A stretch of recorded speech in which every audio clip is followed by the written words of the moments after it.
Are you listening? Damn.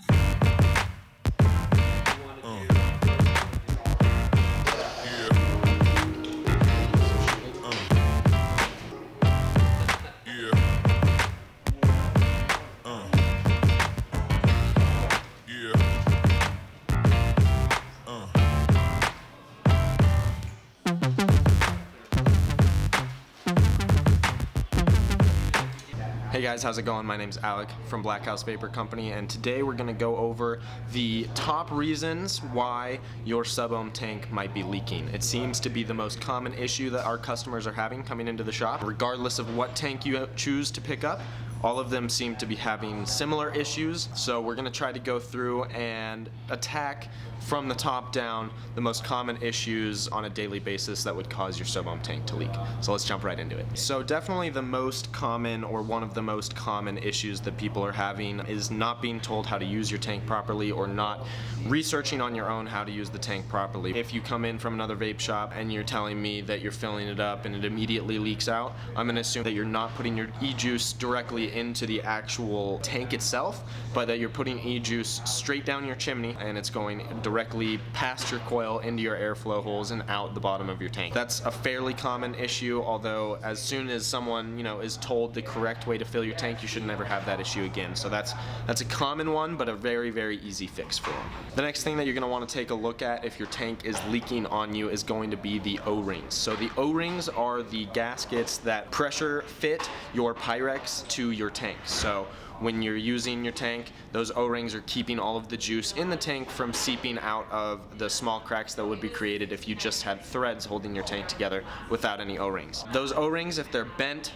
bulging, cracked, if they look damaged at all, or even if they don't but they're older, 6 months, 8 months, up to a year, it might be time to change those O-rings out, put some new ones in, and hopefully that will help fix any leaking issues. Particularly common on SmockTech tanks is the top gasket going brittle or cracking or starting to bubble. So you want to take a look at that white top gasket on your Smock tank and make sure that it doesn't look weird in any way. It should look like it sits in perfectly the way that it came to you, and if there are any issues with that top gasket, that can again cause another vacuum leak, which can cause your juice to go out of the bottom airflow holes, and that's a leaking issue that we also commonly get in the shop. One more huge issue, especially from Smock, it seems, coil head, dead on arrival coil heads, coil head issues in general, but that is a huge source of pain for sub-ohm tank users. There are so many of these coils being created in Chinese factories and being shipped over here that I don't think that the quality control is what it needs to be, particularly for something that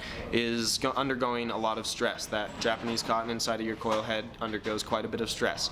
The Canthal, the resistance wire that those coil heads use, heat up and cool down a lot, constantly. And so because of that, I think quality control needs to be on point, and it isn't right now.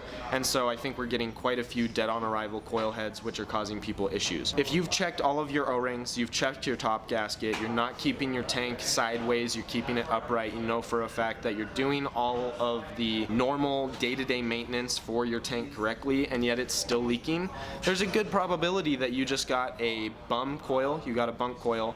So talk to the vape shop that you bought it from and see what they do for you in that circumstance, because trying to go through Smock for a warranty on a coil head, I would imagine is going to be pretty difficult for you. The two last tips that I have are super simple and easy, and so I'm not going to cover them in great depth, but that's just going to be keep your tank clean. Even if you're using it only occasionally, you want to make sure that after every few tankfuls that you're cleaning your tank out thoroughly, and I like to clean mine with isopropyl alcohol because it evaporates quickly, it doesn't leave a residue, and it's going to get all of that e-juice gunk or anything, any caramelized e-juice flavoring out of your tank so that it functions properly. Keeping your tank clean can also help you spot O-ring issues easier and earlier so that you can avoid the pain of losing a lot of e-juice because of an O-ring issue that you can't find. And also keeping your tank clean is going to keep your flavor better and your vapor production better regardless. It's just a clean tank is a happy tank in my opinion.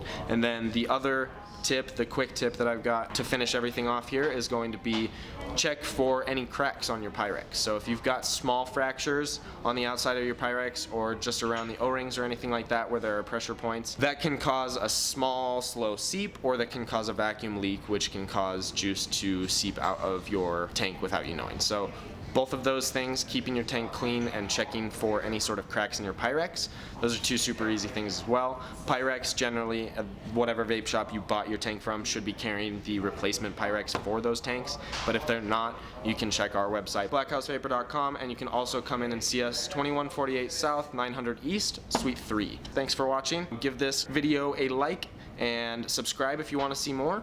We'll be coming out with another video next Tuesday.